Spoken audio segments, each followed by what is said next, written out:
We're back here at the Eye, and we're going to talk about a topic that is near and dear to my heart, and probably everybody in the food world.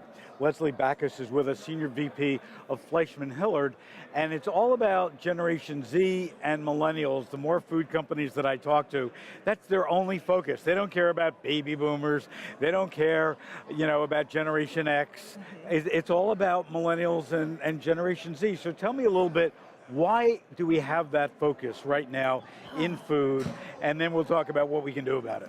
It's such a good question. So one of the things that's happened with millennials is they are one of the most researched generations in the history of any generation. Yep. And you see these memes that make fun of how much they've been researched, and even memes that make fun of the research of how much they've been made fun of the research. And part of it is because the food landscape, where people shop, where they want to eat, what they want to eat, has dramatically shifted so much. And so we often look to the young people to say, it's your fault, and what did you do, and how did you create and cause all of these changes? And so I think the obsession is that there's been so much innovation, there's been so much change in preference for food, and so we look to the young people to try to say, how do we keep up with this? And to your point about big food companies, they're just desperately trying to figure out, how do they innovate, how do they stay relevant, how do they keep up with this audience that continues to have more and more spending power, and the future generation, like Generation Z, that's coming up and is going to have spending power as well. And one of the things that I've noticed, frankly, is that both these generations seem to be a lot more passionate about food. They want to know where the food comes from. They want to know everything about the company who's making it. I mean, the Portlandia skit on the chicken certainly carries it to an extreme, but I find that to be pretty true for this generation. How and why did that start? Well, I think wanting to know our chickens' names came from this... Colin. Yes, Colin. Came from this access to information, to be honest. So if you think about millennials and Generation Z, I mean, obviously we talk a lot about the fact that they are tech natives, and they have... And they grew up. They grew up with the mobile devices. It's not like other generations who had to learn it. They had it in their crib. They had it in their crib, and especially even when you think about Gen Z, they've never actually walked into a restaurant without their smartphone. And so they have lived this access to information. They have lived this ability to find anything that they want to find out. And they've lived this in this transparency phase. We use that word a lot, almost to the point where it's cliche in this industry, that people want transparency, but it's because there's no reason not to know. And so when you can know everything about where your food comes from, when you can know everything about the company who makes it, the question then becomes, well, why not? And why don't I use that information to make better choices and to feel better about the choices that I'm making? So for the potato industry, what's the downside to any of this? Is there a downside? Well, I think I don't think there's a downside to ever knowing your audience really well, or you just have to understand the context that you're living and operating in. And so for the potato side, I think it creates a lot of questions. How are our products produced, and how do we ensure... And from where? And from where? Yep. And how do we ensure that we help people have the access to the information that they need to better understand the difference between organic versus non-organic potatoes, understanding the growers and the farmers who are producing them. So I think you want to start at the field side and really helping figure out, how do you open up and create a really compelling story about potatoes? Also, how do you tell the right functional story? And so there are a cohort of this audience who are thinking about food very functionally and thinking about what's the nutritional value, what's the health aspects. And so thinking about, as an industry, how do we ensure that we are positioning ourselves the right way for those functional eaters? And then for those audiences who eat for fulfillment and really looking for deeper emotional connections to their food, where does potatoes play there? What's their relationship in store? What's their relationship with all of the innovations that are overtaking the industry, from food delivery services to online grocery stores? And how do you create an environment where you help kind of have those better experiences with people that are, self-proclaimed foodies, or really looking for deep experiences with their foods? So,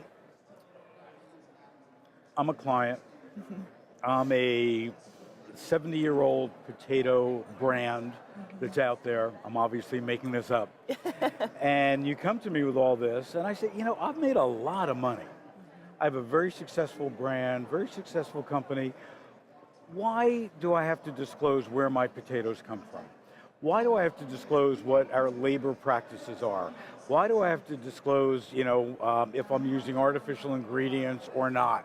What do you say to a brand like that?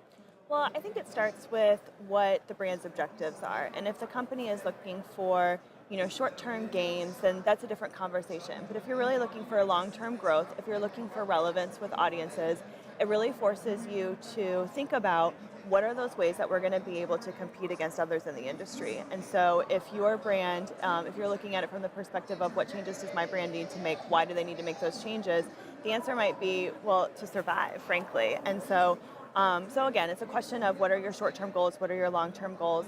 And I always tell my clients too, to really embrace who they are. Sometimes this isn't only about meeting our audiences and doing everything that they say that they want us to do, because the other thing with this audience is sometimes they don't necessarily practice what they preach as well. And as with any audience and with any consumer, any generation. Right. And so I really push clients to think about who are they authentically at their core. What do they believe as a business? What do they believe as a brand? And how do you represent that to the greatest degree? Because the other thing that these generations really want as well is just something that they can believe in and something they can hold on to. And sometimes that's really translated from a functional standpoint. So show me the labeling, show me the ingredients, show me the process. But if you can dive deeper into the values of who you are, why you operate, why you do what you do, that can be just as a compelling story as well. So if you had one message that you wanted to get to the potato industry, again, across the entire supply chain, from grower to retailer of potatoes, what would that one message be? It's a really good question. I guess one thing I would say is take a breath. And one of the things that I see a lot in this industry as well as food as well is people starting to panic over these generations and people starting to panic about I need to flip a switch tomorrow, or what are we going to do? And we can't wrap our minds around it, our heads around it. And so for me, I think it's let's take a breath. Let's remember why we do what we do. Let's remember why we believe what we believe, and let's be steadfast in that. And these audiences will take note, and they want to hold your hand more than anything. So they don't want somebody just to dictate down to them and say, buy this, do this, have this. They really want to be collaborative, and if you can approach it from a place of really trying to join an audience and connect hands, they will embrace you, flaws and all, and want to be part of that journey together with you. So you don't have to be perfect. You never have to be perfect. Well, Lesley, thanks so much for joining us. We're going to take a break. When we come back, more to come right here on Facebook Live and YouTube, and here at the Potato Expo in Orlando. This is The Eye.